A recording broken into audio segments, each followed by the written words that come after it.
Hey, Bleedbigblue, Tim from the podcast. Just wanted to, check in with you guys. It's been about a week of training camp, and expectations are still high, guys.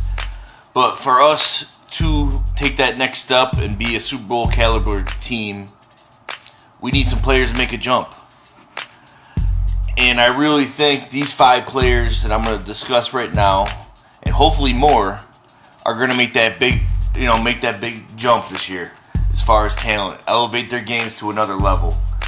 First guy I'm going to talk about is Jay Bromley, former 3rd round pick. For the most part, well, we can't lie, he's been a little disappointing in the seasons with us. He hasn't really made a huge contribution, mostly because he wasn't playing because Hankins was there. But now that Hankins isn't there, and he has been penciled in as a starter in the unofficial depth chart. From what I've been reading up, he's definitely contract motivated. He saw the money that Hankins got, and that's what he's pumped up to do because he knows he's reaching at the end of his contract. That being said, hey, I hope he kills it this year. But if he's contract motivated and hasn't done nothing before this, I'm saying don't resign him, but I hope you have a great year, Jay. But I really think he's going to make a big jump this year. Next person. Again, contract motivated. DJ Fluker. He's on a 1-year deal, guys. He's a former 1st round pick. And if you've seen his interviews and speeches, you can't be nothing but pumped up. He's excited to be a Giant. He's totally motivated by the culture of winning and how everybody's pushing each other, which is great. And the thing is, he wants to prove that he has the talent to be what he was, a 1st round pick, and show he can play. And guys, for the simple fact is, you can't teach size. The guy is like 6'5", 340. Everybody in training camp says once he puts your hands on you, you're done. So, if he wins that starting guard spot, which I think he's going to, who doesn't want that person in the hole so we can open up some holes for Paul Perkins and the other running backs? I want that size up there. Next person is going to be a year 2 jump, and I really think everybody thinks this person's going to make a jump this year because in this position, from year 1 to year 2 is usually the biggest jump, which is wide receiver. I'm talking about Sterling Shepard. Sterling Shepard was a good rookie. Really good rookie. But, historically speaking, wide receivers really don't make that jump from rookie or from like college to rookie star. Granted, we've been lucky with the ones we've drafted, but from year 1 to year 2 is usually that biggest jump because they actually learn how to play. You learn how to play the game. And the nice part about that is he knows he's going to be the starter in the slot. So he's known that the whole time. He's worked with Odell all off season to get better. His biggest thing is he said he was working on running his yards after catch, and he thinks he left a lot on the table. And I like to hear that, which means he wants to improve his game.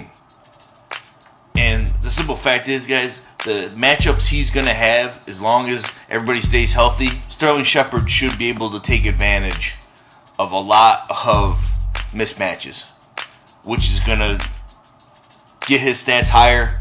Is going to take his game to another level. And, my 4th guy is somebody that, some of the casual Giants fans might not know, but they're going to definitely learn his name.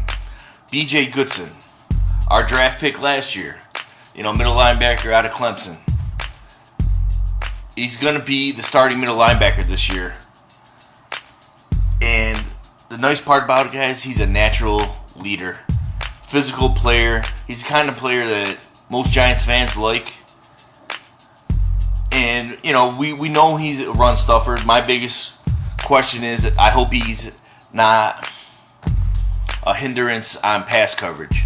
But from what I've heard, at least in training camp so far, I mean, there's been times where he's stuck with Odell in pass coverage, which none of us expect him to be covering wide receivers on the regular in any pass defense we have. But if he can stick with Odell, I think he can stick with running backs and tight ends.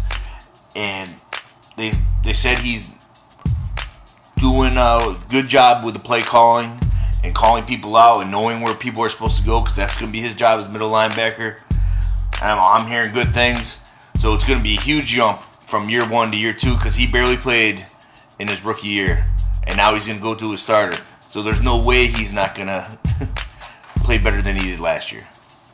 My last person, guys, and the guy I'm most excited about is Eli Apple. Now, his rookie year, he had a solid rookie year. I beg to differ anybody who said he had a bad year last year. He was always a willing tackler, a willing run-stuffing cornerback, which, you know, there isn't a lot of them out there. But he's going year 1 to year 2. The guy added 10 pounds of muscle and didn't lose any speed. He's playing against Odell. He's playing against Brandon Marshall. He's playing against Shepard in practice. If you don't think that's going to get him better, playing against smaller receivers, playing against bigger wide receivers, because who else is he going to play against that is going to be better in the NFL than, you know, this group of guys? Which, what they say, iron sharpens iron, and that's exactly what's happening. And obviously, and the other thing is, guys, he's getting pushed by the secondary that we have. We have one of the best secondaries in the league. And they're all getting pushed by each other to be better. Because the natural human motivation, no one wants to be the weak link. And I definitely think Eli Apple is not going to be the weak link. He might even be a strength. I'm pumped up about the season, guys. I really think a lot of guys, even more than this 5, are going to take a huge jump and elevate their games to another level. I still believe Big Blue. Always.